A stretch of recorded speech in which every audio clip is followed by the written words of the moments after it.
Birds rookie camp kicks off this weekend. Which rookies might stand out before the summer begins? And is Howie Roseman capitalizing off an inexpensive talent group?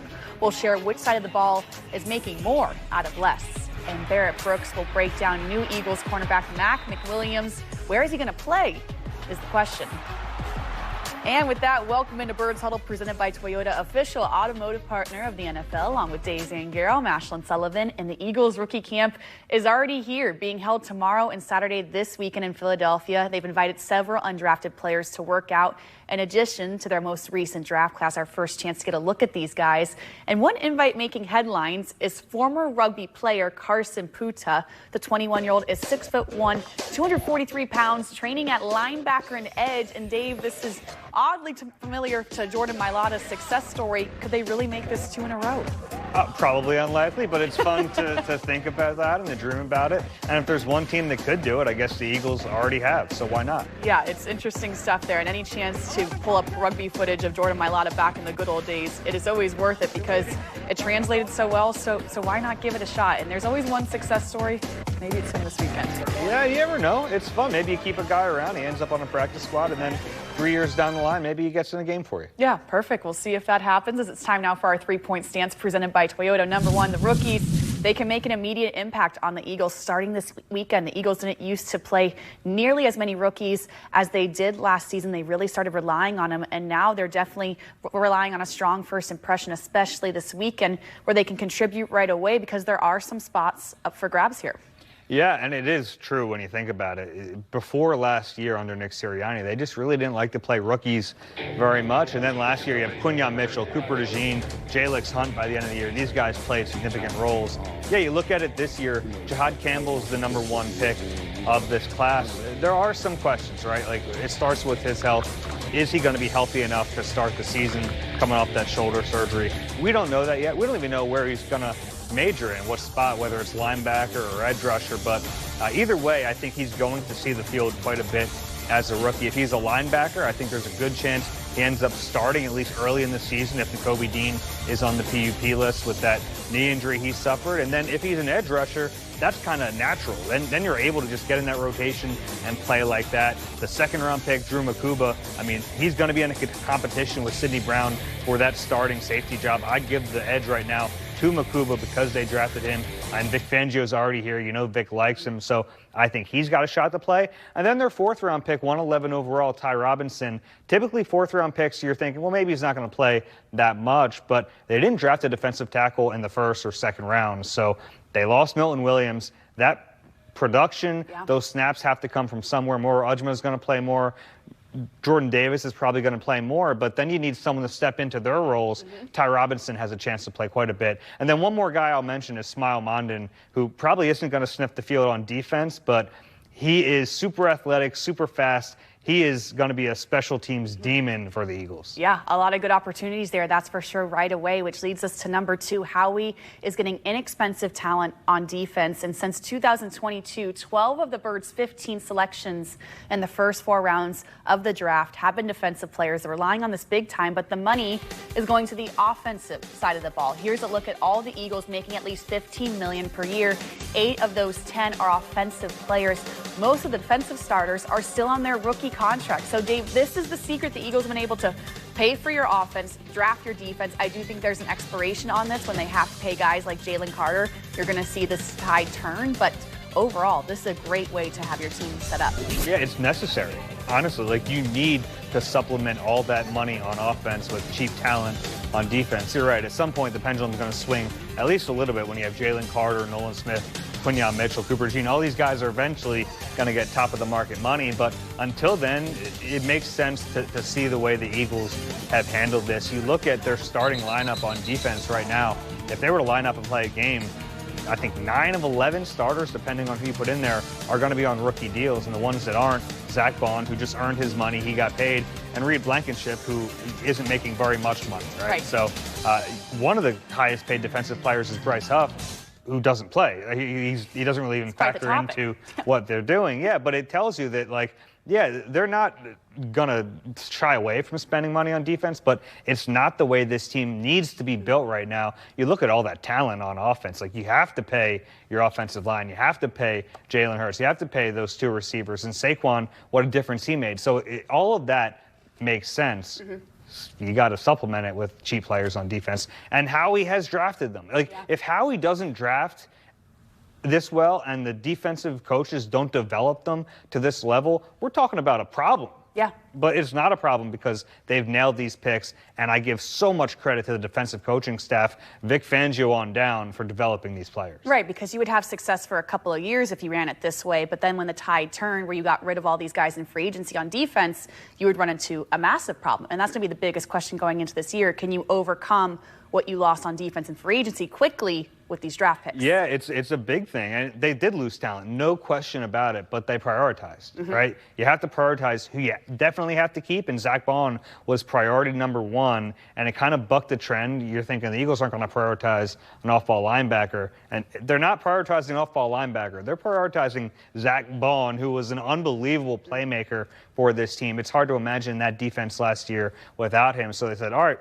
we got to sign Zach Bond. Sorry, Josh Sweat. Yeah. Sorry, Milton Williams. Sorry, Darius Slay. There's just not money for you, and that's the way it has to be. Yeah, and it's working for the Eagles' favor lately, that's for sure. And that leads us to number 3. Jaylen Herz is leading by example. This guy is all work and no play. The Eagles tweeted on Wednesday that the quarterback is back in the lab. And Dave, he wasn't the only one. I've been really impressed that so many Eagles starters are already back in the building. This is the time where it'd be perfectly acceptable for them to be in the Bahamas, be in vacation. But no, they're here at the NovaCare complex putting in work May 1st. Yeah, all voluntary.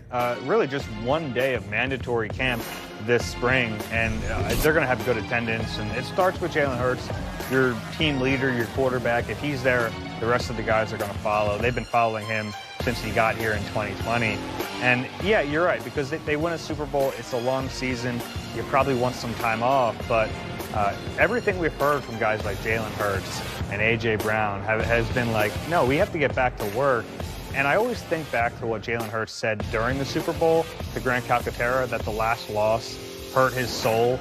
And then we were talking to him at Locker Cleanout Day a few days later, and he just talked about how the pain of losing that first one was nothing, or I guess the joy of winning that second one was nothing compared to the pain of losing that first one. And when you're wired like that, which is like rare stuff, but when you're wired like that, I think it does help you get back into the lab a little bit quicker, and it pushes you past winning a Super Bowl, because they don't want to just win one. They want to win more than that. Right, and never want to experience a loss, that's for sure, ever again. Isn't that psycho stuff? Imagine that's the first incredible motivation. I mean, I wish I was like that. It just tells you the way that some of these guys are wired is just like really different, and Jaylen definitely has that about him. Maybe it's like a nightmare in his personal life. Like, I always think, like, Nick Sirianni talks about his competitiveness, and like, yeah, that's a nightmare on game night when you're playing Monopoly with the family, but it really helps you on the football field. And I think there's some of that to Jaylen Herz. Yeah, you have one bad show and you get right back in the lab. You have to have 30 more. That's the mindset we're going to have going forward.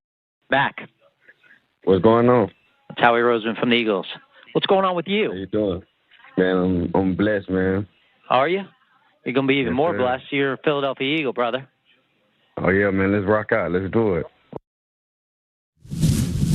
Good stuff there. Cornerback McWilliams is now a Philadelphia Eagle, and here's Barrett Brooks with more on the UCF product.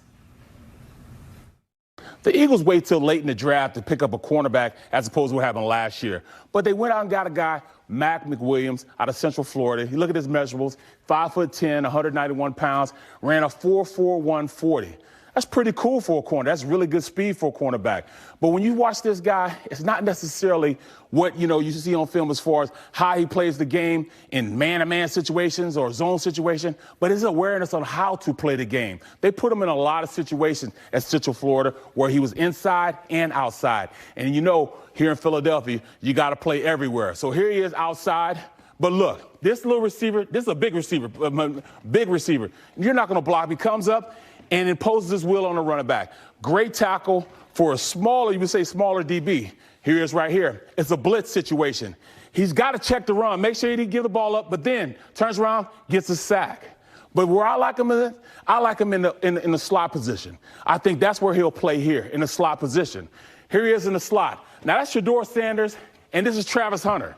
Now, that's the first pick, and Travis Hunter, one of those quarterbacks is supposed to be drafted pretty high. But we'll watch this, though. He goes back in his zone. He's still in his zone, and that's Travis Hunter he tackles. The second pick in this draft. He understands where he's supposed to be. Now, watch this. You talk about a guy can go up there, high point it. That's what he does. High points it, has the interception in the zone, and then the run after catch. He's not blazing, like I said, but he's very effective on how he runs. He's more quick than he is fast. He's a good player. He's an instinctual player when you ask him what to do in the defense. So he's a guy you can trust. If it's zone play, he's going to stay in his zone. Man to man, he can run with anybody. This is a good pickup, a stable pickup for this Eagles defense. I know Vic Fangio put him in a lot of different positions, but I do like him in the slot. Thank you, Barrett. McWilliams is a Florida native that spent 4 seasons at Alabama Birmingham and served as team captain in his final season. He then transferred to Central Florida and started 11 games last year. He had 32 tackles and an interception. So, Dave, there's definitely some upside with this 23-year-old in Vic Fangio's system. Yeah, I agree with Barrett that his most likely spot is in the slot as a nickel. And it's really about his measurables. He's 5'10", under 30-inch arms. So without the length, it's tough to project him as an outside corner. I think he could play there. He has the physicality to play there. He has the want to play there. Kind of reminds me a little bit of Avonte Maddox. Undersized guy, could play outside in a pinch, but his best spot is going to be playing on the inside of that field. But he's aggressive. He doesn't play like he's a super undersized guy. He'll come up and he's aggressive. Will get to the football. He'll make some tackles. And you like that about him. He showed some decent ball skills in college. Didn't have a ton of picks, but disruptive when the ball's in the air. I think he's going to come in, and there's not a path for him to start, but they don't really have a true backup nickel right now behind Cooper DeJean. I think that's going to be his spot, a backup nickel, maybe a down the depth chart guy as an outside corner, but also a special teams contributor. I expect him on the team. Big time, and definitely a depth piece, but when the Eagles did draft and they didn't really go big for a outside cornerback and spend a really high draft pick on that told me that this is Keely Ringo's job to lose as an outside cornerback, that especially going back to last year in training camp, he was getting first-team reps for most of camp. So this is certainly his job to lose now. Yeah, you remember last year they really brought Quinyon Mitchell along slowly. They didn't want to just hand him that job. So it was really Keely Ringo against Isaiah Rodgers for that top outside corner job, and then eventually it goes to Quinyon, and then Isaiah Rodgers is the next guy up. So Keely gets buried on the depth chart. It's going to be Keely Ringo versus Adoree Jackson for that outside corner job. I think everyone in that Eagles organization secretly going to be rooting for the former 4th-round pick. Still a really young player. He has 2 years in the league. He's still just 22 years old. Right, and it's a great opportunity for him to go take that starting job, as it's time now for Birds Trivia as we head to break. And coming up, we are talking about the Commanders lineman Josh Connerly. Meanwhile, the Eagles have never drafted an Oregon player in the first round. What's the highest position the Eagles have drafted a duck in the modern era? We'll have that answer on the other side. We are back with Birds Trivia. Before the break, we asked, the Eagles have never drafted an Oregon player in the first round. What's the highest position the Eagles have drafted a duck in the modern era? And the answer is 86th overall. That's where receiver Josh Huff was taken all the way back in 2014. And speaking of this draft, the Commanders selected offensive lineman Josh Connerly out of Oregon in the first round. The 21-year-old was projected to go in the first round, and he was there for Washington at 29. Last season, Connerly was a finalist for the Joe Moore Award, which recognizes the nation's top offensive linemen. And we're continuing to talk about the NFC East and what we think of this draft class in this division, and definitely talking about the Commanders as of right now. And Josh Connerly was a guy that the Eagles had their eye on as well. We thought possibly they could address the offensive line in the first round. And this is going to be a match we pay attention to now, Dave, because this is a great player. When the Eagles defensive linemen go against this guy, it's going to be tougher than it was in the past. Yeah, and it makes sense because they have Laramie Tunsil on the left side of that line. They traded picks to get him, and they only had 5 picks in this draft because they traded for Tunsil, they traded for Marshawn Lattimore, and they traded for Deebo Samuel. So they didn't have a ton of picks. They used the first one on Connerly. He was a really good left tackle.